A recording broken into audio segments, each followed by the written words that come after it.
আসসালামু আলাইকুম। দুপুর সবাইকে। আসসালামু আলাইকুম। কেমন আছেন? আশা রাখি ভালো আছেন। আজকে আমি আপনাদের মাঝে একটা রেসিপি নিয়ে চলে আসলাম।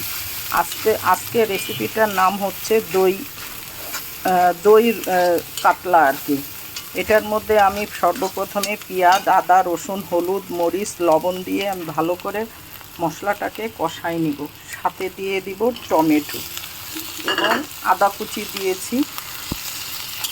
এবার আমি ভালো করে মশলাটাকে সুন্দর করে কষাই নেব।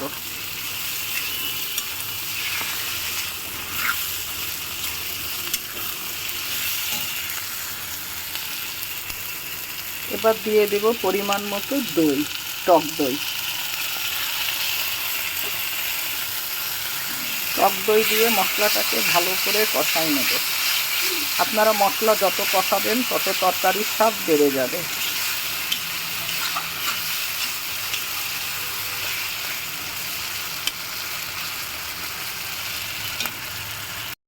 মশলাগুলো কষিয়ে নিয়ে আপনারা অবশ্যই সাথে একটু চিনি দিবেন।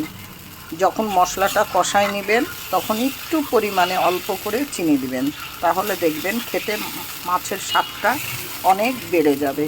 যেহেতু এটা দই কাতলা, এই জন্য একটু আপনারা সামান্য, খুব একটা বেশি না, একটু এতটুকু পরিমাণে 1 চিমটি পরিমাণে দিয়া দেবেন আর চিনি। এইদিকে আমি মাছগুলো ভেজে রেখেছি। এবার আমি এই মাছের মধ্যে মাছগুলো একে একে ছেড়ে দেব।